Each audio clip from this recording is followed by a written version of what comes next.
Welcome to our Research Corner. This is our first new segment we have here. So joined Tony Mulvey here, Senior Analyst at FreightWaves, joined with Michael Rudolph, making your Research Analyst. Yeah, making your FreightWaves TV debut. Michael, how are you doing? Doing well. I mean, the lights are hot, but it's great to be here. Awesome. Well, happy to have you. So what we're going to start off with really this week, we write the PPI every week, right? And the big T in that one, we talk about rates, right? And last week FreightWaves released the NTI. So maybe touch on a little on what the NTI is and then what the PPI is and kind of those impacts that the NTI will have on the PPI. Sure. So the NTI is a major leap forward in accessing real-time data for spot rates, all-in spot rates, inclusive of fuel and other accessorials. Before that, we had moving 7-day averages that were a little bit behind the market. And before that, the old paper days. That's a little bit, ancient. So the NTI allows us to access spot rates in real time, look at what the market's doing and how it's reacting to other tickers that we have, such as outbound tender volume index, outbound tender reject index. And we can see what the market is doing. Brokers, shippers, carriers can all price accordingly. Yeah, and I think that you bring in a good point. We have a chart here up on the screen where we have our NTI, so they're in the blue line, and then our outbound tender reject index in the green line, and what we see, kind of this relationship, right? And we talk about it all the time, rejections kind of lead spot rates, and what we see is this exact thing happening. We're down at $2.86 a mile.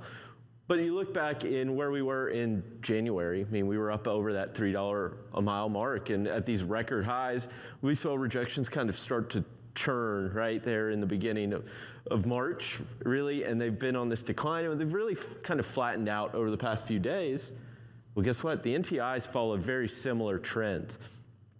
I know we're at the PPI, we've had it at 45 now, indicating that shippers have kind of been in this, they've held pricing power. Not overwhelmingly, but just enough that we've seen this decline in rates. Ultimately, it's going to lead to, led to a slowdown in contract rate increases, right? And eventually, what you'll see is kind of this shift, right? We've talked about it. I talked about it with Kevin Hill on the spot, where after 60, 90 days in that range, where spot rates are below contract rates, right, we'll see this shift.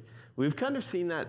We've seen contract or spot rates fall below these contract rates, and that's kind of what's led us to this 45 level. Right. They need to remain below spot rates for at least a month, maybe 3 months, according to most shippers, before we start seeing spot volumes start to increase.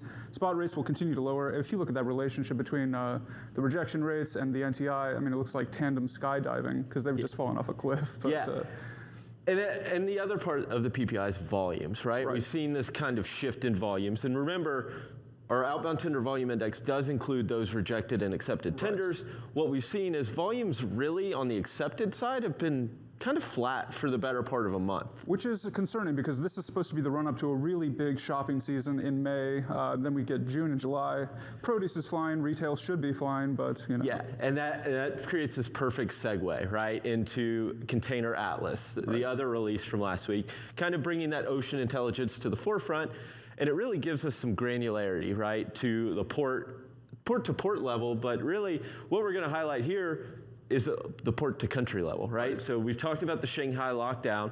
What we've got on the screen right now is our outbound, basically our outbound, what you would call the outbound tender volume index, but on the ocean side. So that ocean TEU volume index, right? These are actual container volumes leaving the country. So these are based on the date of departure, right? So we've had bookings data, which is kind of a look ahead, right? Right. Shippers are booking with carriers, but that doesn't necessarily mean they're guaranteed a spot on the vessel. So these volumes are actual volumes leaving the port of Shanghai as of now. And what we saw once the Shanghai lockdown kind of went into effect there really early April, we've seen volumes obviously fall off a cliff. I think we're down, and even now we're down almost 50% year over year. Yeah, that's incredible. I mean, Shanghai needs no introduction. It's the busiest container port in the world. And you see that little peak at the beginning of April. That's when the COVID lockdowns were really kind of announced in full effect. Shippers were scrambling to get all their stuff moving through the port as quickly as possible. And then you see that decay since then. That is what is going to be flooding the Los Angeles and Ontario markets in California. And that's responsible for a lot of truckload volume. So Yeah. what we see here is, as you said, a look ahead towards the OTVI in the coming weeks. Yeah, I mean, that's the key, right? And what you're seeing is this volume, this deterioration on the ocean side. And everybody talks about the ocean market's been so strong. Well, you look at this, it has. And now we're under this lockdown where we've seen volumes fall 50%. If you take away 50%, I think we've estimated it's about 16% of total truckload volumes come from China. Right? And then now you're taking away 50% of those volumes that are coming in, right? So you're at 16% of total volumes. Now you take away roughly 50%. I mean, Shanghai doesn't account for all of China's exports, but it is a substantial amount. What you're seeing is that big decline.